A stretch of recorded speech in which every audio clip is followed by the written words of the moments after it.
personne ne leur parle, il n'y a pas de présence autour d'eux. Au bout de 3 semaines d'isolement sensoriel, on voit apparaître des troubles neurologiques, notamment une atrophie des 2 lobes préfrontaux et une atrophie de la partie profonde qui est la zone de la mémoire. Le socle neurologique de la mémoire, il est à la partie profonde des 2 cerveaux. Si on isole trop longtemps les gens, il y a une atrophie, ce qui veut dire que les gens ne peuvent plus rien mettre en mémoire. Donc, quand vous pensez bien que quand les gens ont été isolés et que quand on les interroge 30 ans ou 40 ans après, racontez-moi sur ce qui s'est passé pendant que vous étiez dans le traumatisme, la mémoire. Voilà, vous avez ici un exemple de figure maternelle, c'est-à-dire quelqu'un qui me donne mon biberon parce qu'il a compris que j'ai... Merci. Qu'est-ce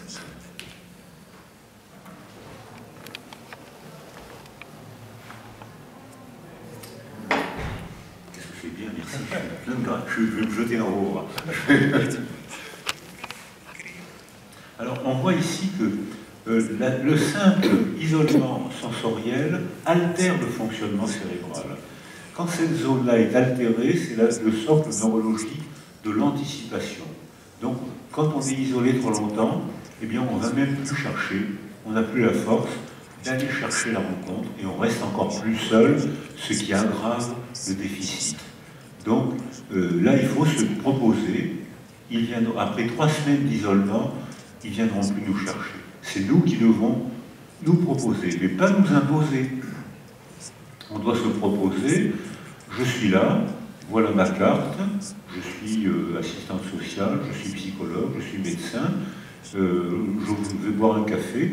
Si vous avez envie de parler, je vous écoute. Si c'est trop fort, si c'est encore trop dur pour vous, trop difficile de parler, voilà mon adresse, voilà mon téléphone, je reviens demain. Plus tard, on parlera. Parce qu'il faut bien comprendre, donner sens. Parce que quand on a eu un traumatisme, surtout un traumatisme de guerre, on est chassé de la condition humaine. Ou bien on a été tué, ou bien notre famille a été tuée, ou bien on a côtoyé la mort, on a été chassé de la condition humaine. Donc pour réintégrer la condition humaine, il faut parler. Mais on n'est pas toujours capable de parler.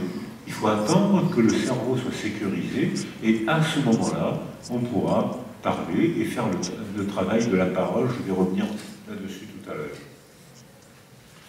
Mais surtout, ici, on voit que là, il y a une altération de la zone de la mémoire. C'est-à-dire que cette zone-là ne fonctionne plus. Elle est atrophiée et les neurones ne fonctionnent plus. Donc on a des troubles de la mémoire. Et quand on travaille avec des enfants abandonnés ou avec des traumatisés, ce qui m'a frappé, c'est quand l'altération de la représentation du temps. Ils se trompaient incroyablement. Pour ma part, j'ai perdu ma famille pendant la Seconde Guerre mondiale, j'ai été emprisonné et condamné à mort à 6 ans. Donc j'avais très bien compris qu'on allait me tuer, et j'ai réussi à m'évader. Et pendant très longtemps, je faisais des fautes de temps incroyables. Je me trompais de 10 ans. Parce que, probablement, j'ai eu cette altération de la zone de la mémoire. Donc, je me trompais de 10 ans. Je ne mentais pas. Je disais ce qui était dans ma mémoire. Alors, on me disait, mais non, c'était en 1944. Tu te trompes, ça peut pas... C'était pas en 1940, en 1900... Je me trompais incroyablement. Et c'est seulement beaucoup plus tard, quand j'ai pu faire le travail de la parole, que j'ai pu faire un travail d'élaboration de la parole, que à ce moment-là, en confrontant ma mémoire et celle des archives historiques, et c'est à ce moment-là que je crois que j'ai fait de moins en moins d'erreurs. J'en fais sûrement encore aujourd'hui, hein, mais j'en fais moins. Alors que dans les années d'après-guerre, ou même pendant... on va dire jusqu'à 40 ans, 45 ans, je faisais des fautes de représentation du temps énormes, probablement parce que j'avais des altérations neurologiques. Alors, une fois qu'on a acquis ce trouble, il est la résilience, c'est la reprise, la définition de la résilience, elle est quand même étonnamment simple. C'est la reprise d'un nouveau développement après une agonie psychique.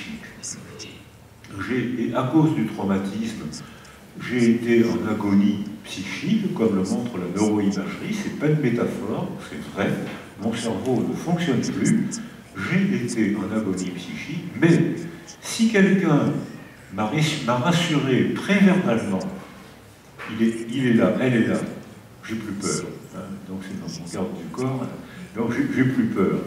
Et donc sa simple présence me sécurise. Ensuite, sécurisé, quelqu'un m'aide à comprendre ce qui s'est passé, je reprends possession de mon monde intime, je ne suis plus un objet chassé de la condition humaine parce qu'on a tué ma famille ou qu'on a voulu me tuer, je redeviens humain, donc je suis contraint de donner un sens à ce qui m'est arrivé. Mais pour ça, il faut parler. Donc, je m'explique bien, hein. Il y a deux temps. Le premier temps, c'est la sécurisation préverbale. Deuxième temps, c'est élaboration par la parole. Or, l'élaboration par la parole, c'est le récit que je me fais de ce qui m'est arrivé, avec toutes les erreurs que je reconnais. Le deuxième temps, c'est le récit partagé. Si le psychologue, le pompier, le médecin, le prêtre, si c'est une base de sécurité pour moi, le travail de la parole, non seulement va continuer à me sécuriser, mais je vais enfin comprendre ce qui m'est arrivé. Je redeviens libre, puisque je comprends, je vais donc pouvoir décider ce qui me convient ou ce qui ne me convient pas. Donc, mais si l'autre qui est là est une base d'insécurité, je ne suis pas en confiance avec lui, je ne suis pas en confiance avec elle. Donc, je vais mal parler. Hein. Je pense à l'image du bébé, s'il n'y a pas de répondant, il s'auto-agresse. Donc, si je m'auto-agresse parce que je suis totalement insécurisé, je ne peux pas faire ce travail de la parole, donc je ne peux pas déclencher un processus de résilience. Je ne peux déclencher un processus de résilience que si je suis sécurisé pré-verbalement et ensuite verbalement. À ce moment-là, on voit que le cerveau se remet à fonctionner et que psychologiquement, je me fais une représentation du récit de ce qui m'est arrivé. Mais là, il y a des situations un peu étranges. Par exemple, on sait que la mémoire, le souvenir, c'est pas le retour du passé. Le souvenir, c'est la représentation du passé. C'est pas un magasin où on va chercher des souvenirs. Je vais intentionnellement agir et chercher dans mon passé les images, les mots dont je vais faire un récit que je vais adresser à quelqu'un. Je suis toujours dans l'anticipation. Et là encore, la neuroimagerie montre que ce que je viens de dire n'est pas une métaphore. Chaque terre qui a fait ce travail montre, voilà, la base de sécurité. Voilà, c'est ma figure d'attachement, ma figure maternelle tout à l'heure, qui m'a apporté mon biberon. Eh bien, c'est le corps de la mère qui me sert de base de sécurité. Les hommes peuvent être aussi de bonnes mères. C'est-à-dire qu'un père ou un homme qui s'occupe d'un bébé peut très bien devenir une figure d'attachement et sécurisée, et un homme peut être une bonne mère à condition de ne pas donner le sein, parce que là, le bébé fait très vite la différence. Mais sinon, donc voilà.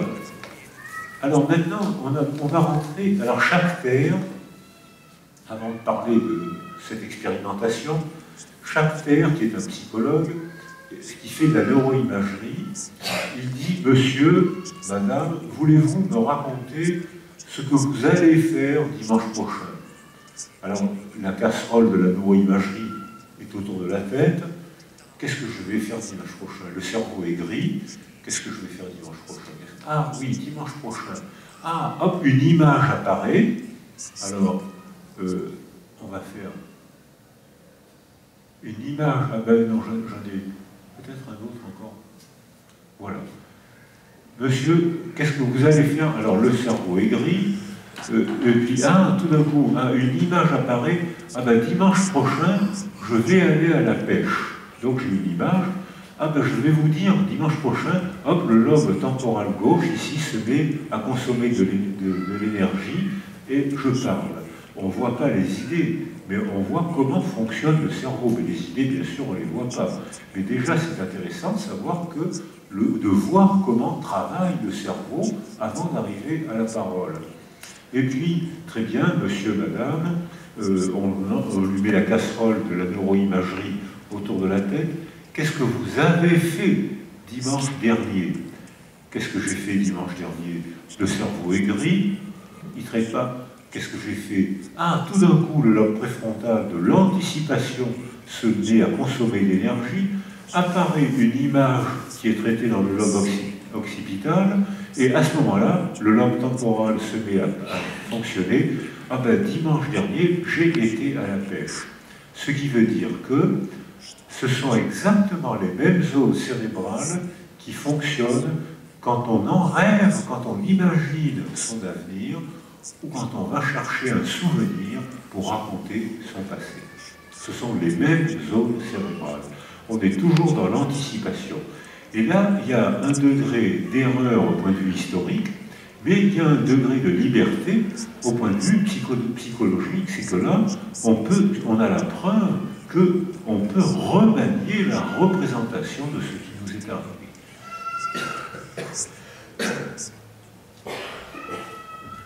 Or, on voit que lorsque on a fait des travaux comme ça avec les enfants maltraités.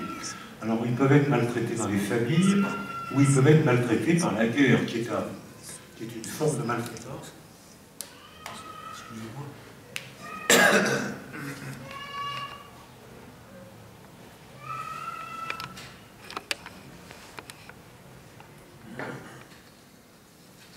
Un enfant peut être maltraité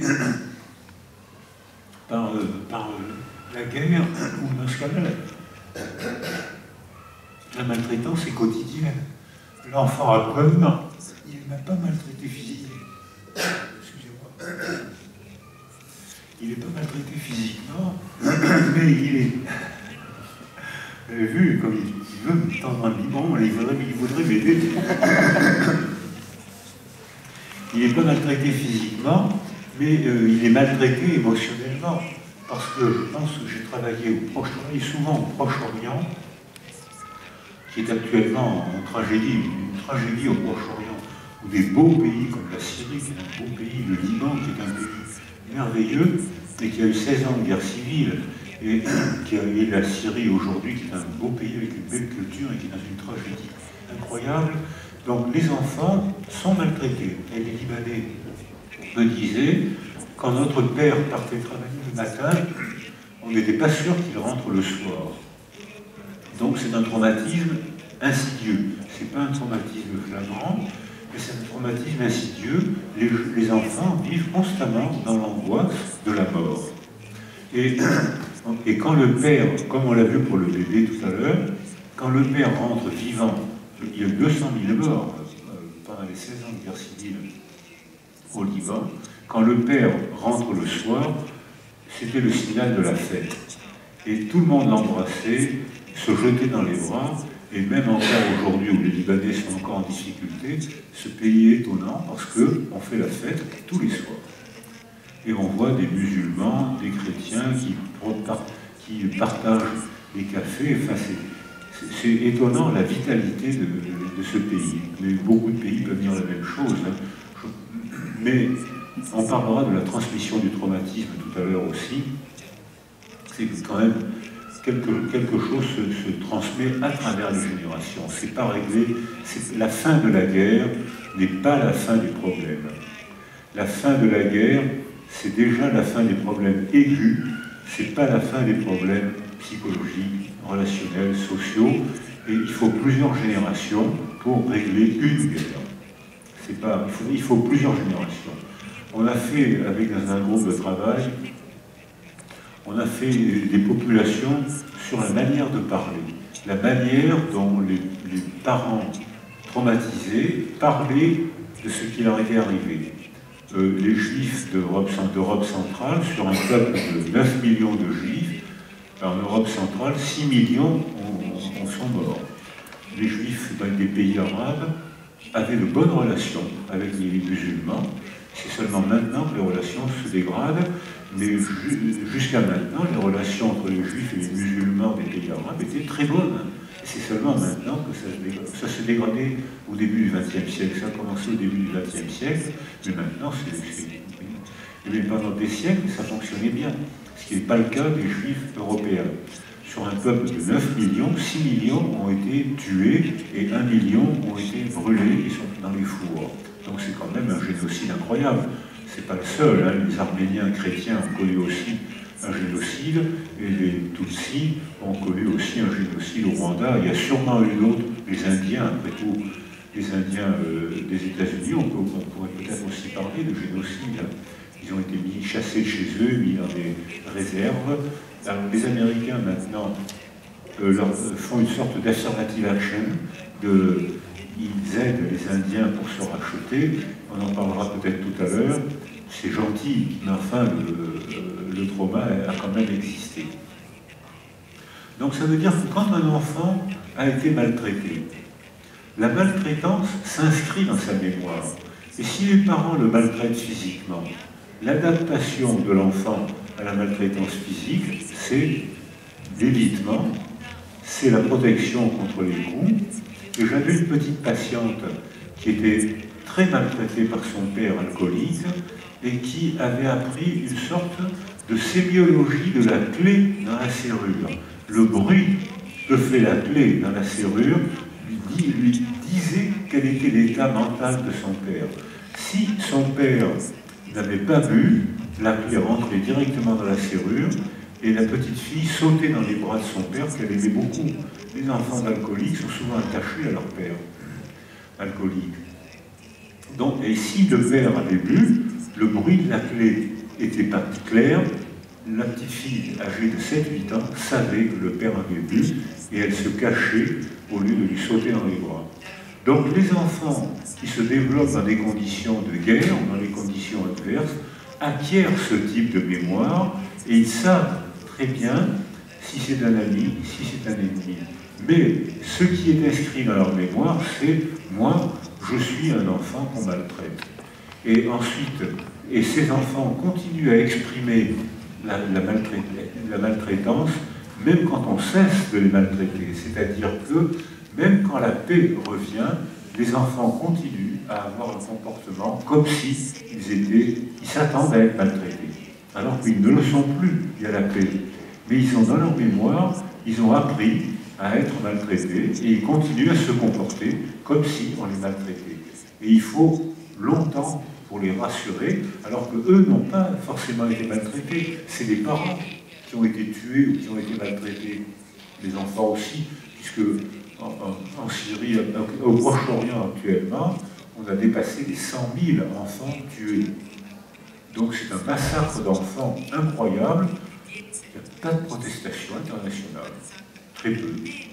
Là, je ne sais pas ce qu'il faut faire, mais je ne sais pas, quand vous serez président de la République, vous aurez sûrement des idées, mais je ne sais pas pour l'instant.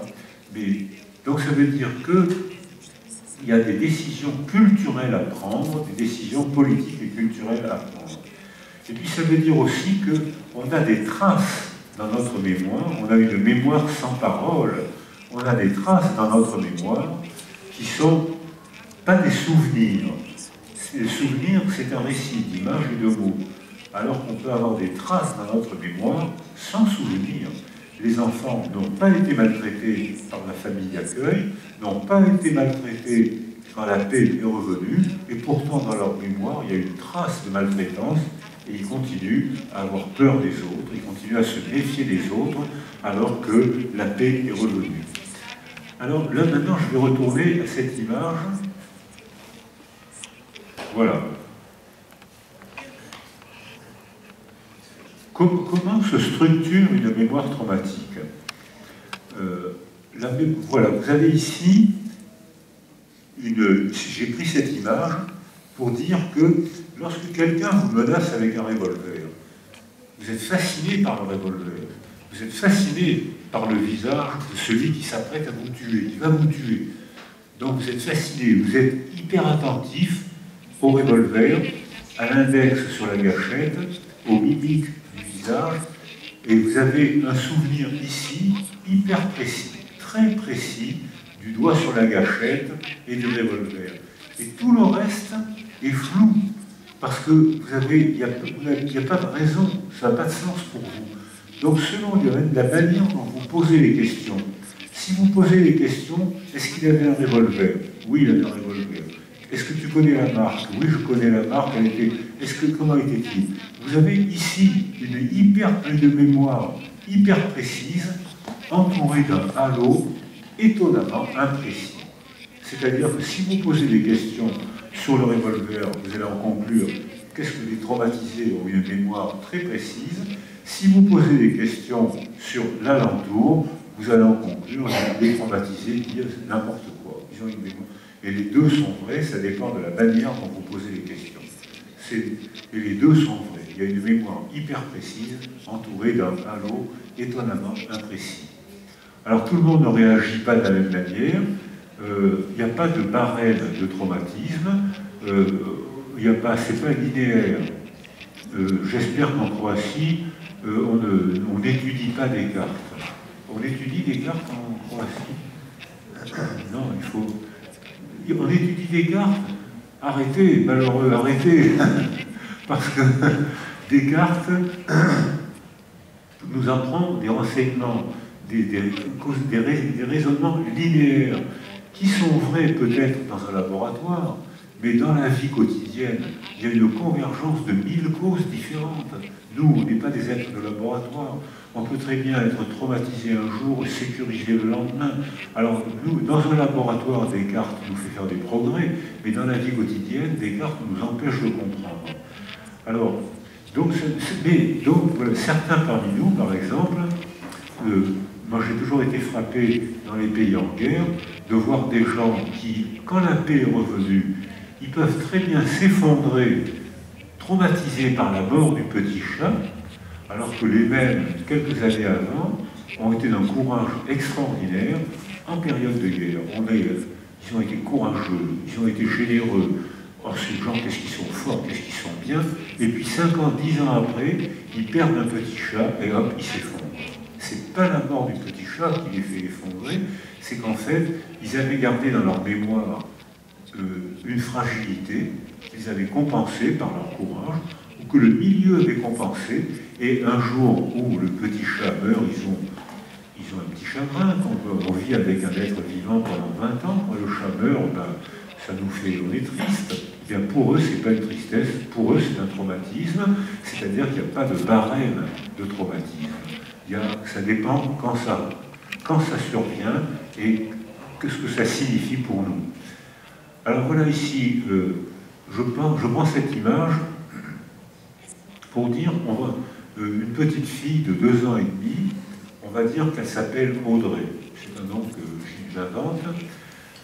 Elle habite à New York, c'est une Française qui habite à New York, et sa mère reçoit un colis piégé. Et au moment où elle ouvre le colis, la bombe explose, le mur est détruit, les voisins accourent, et ils voient la mère meurt en quelques heures devant la petite fille. Et les adultes disent, ils voient Audrey, la petite fille, en train de jouer avec une poupée. Et les adultes disent, elle est trop petite pour comprendre. C'est pas possible. Elle comprend comme on comprend quand on a 2 ans et demi, mais on comprend.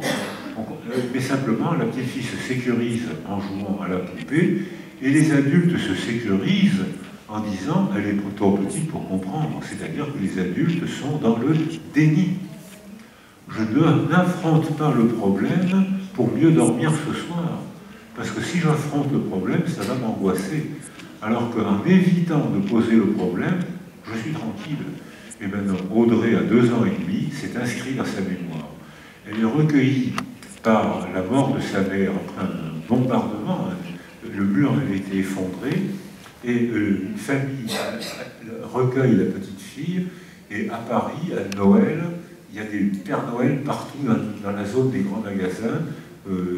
Il y a des Pères Noël partout avec des barbes blanches, c'est des Pères Noël commerciaux. Et la petite fille fait une attaque de panique anxieuse quand elle voit ce Père Noël. Et on a beau la rassurer, on a beau lui dire « mais non, c'est gentil les Pères Noël », elle crie de terreur, et elle crie « non, non, les Pères Noël, c'est méchant ». Alors comment comprendre ça? On met longtemps à comprendre qu'en fait, ce qui la terrorise, c'est pas le Père Noël. Ce qui la terrorise, c'est que des pompiers sont arrivés pour secourir sa mère et qu'ils avaient un uniforme rouge. Et ils avaient un casque sur la tête. Et que pour elle, petite fille de 2 ans, le rouge rappelle l'horreur de la mort de sa mère. Donc dans son esprit d'enfant, elle ne comprend pas pourquoi on a tué sa mère, mais elle se rappelle la bombe, elle se rappelle la mort de sa mère, et quand elle voit un Père Noël, pour elle c'est effrayant, alors que pour les autres enfants, ils viennent l'embrasser, c'est différent. C'est exactement comme ça qu'on explique la mort du petit chat. C'est-à-dire que ça évoque chez l'adulte quelque chose d'insupportable, ça lui rappelle que, je pense à un pompier qui était à Sarajevo, un pompier français, et qui avait été d'un courage et d'une physique extraordinaire, et qui avait été d'une résistance physique extraordinaire. Et il a déclenché un syndrome post-psychotraumatique parce qu'il avait vu des enfants à Sarajevo courir pieds nus sur la glace l'hiver. Et donc il n'avait pas supporté cette image, alors qu'il avait supporté des tas d'autres choses. Voir un enfant courir pieds nus sur la glace, pour lui c'était insupportable. Donc il n'y a pas de causalité linéaire. Donc, voilà ici donc ce que je voulais vous dire. Alors voilà ici, dans les récits, on se fait des récits qu'on recompose. Par exemple, j'étais neurologue pendant 30 ans à l'hôpital de Toulon. Donc les accidents de voiture, j'en voyais tout le temps, surtout l'été, parce que l'été, il y avait... Toulon fait 400 000 habitants l'hiver et 2 millions d'habitants l'été à cause du tourisme. Or, il y a l'été, tous les services d'urgence sont débordés par les accidents de voiture. Et donc, très souvent, on voit l'accident de voiture, je recevais les gens à l'hôpital et je leur disais « Est-ce que vous pouvez me raconter votre accident ?» Et les gens me disaient « Je ne comprends pas, je suis sorti, j'allais à la plage, je suis sorti de mon bureau, et je me réveille, je suis dans un hôpital, je ne comprends pas. » Et puis, comme étant on était médecin, on était obligé, je donnais rendez-vous aux gens une semaine, un mois après, et je leur reposais la même question. Est-ce que vous pouvez me raconter l'accident de voiture? Et un mois après, les gens m'ont raconté un accident totalement cohérent. J'allais à la plage, j'ai dérapé sur une flaque d'eau, je suis rentré dans un mur, je me suis réveillé à l'hôpital. Sauf que ils ont fait une convergence de différentes sources de mémoire. C'est-à-dire qu'ils ont fait la convergence de ce qui est dans leur mémoire et la convergence des rapports de police et la convergence des rapports d'assurance. Ils avaient lu sur l'assurance monsieur un-tel a eu un accident parce qu'il y avait une flaque d'eau et parce qu'il a cogné un mur, et ils avaient convergé la source de la mémoire. Ils n'avaient pas menti. Ils n'avaient pas menti. Simplement, ils avaient fait converger différentes sources de mémoire. Mais la culture joue aussi un rôle majeur dans la mémoire, et là je vais citer Magaï, qui a fait ce travail. Les Noirs américains, on a différents styles, et je vais terminer là-dessus.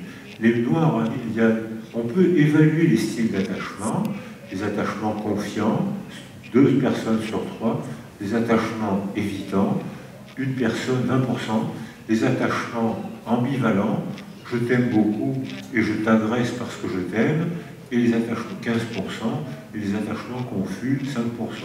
Donc on peut évaluer les styles d'attachement. Or, les Noirs américains, après 60 ans ou après 65 ans, 80% des Noirs américains après 65 ans sont évitants. Des attachements distants. Alors que les Noirs africains ou les Noirs européens ont pratiquement le même chiffre, 20%. les Blancs, c'est 20%. Donc c'est presque le même chiffre. Pourquoi est-ce qu'il y a tant d'attachement évident chez les Noirs américains? Probablement, dit Magaille, c'est elle qui a fait ce travail, probablement parce que l'apartheid est illégal maintenant aux États-Unis depuis 1965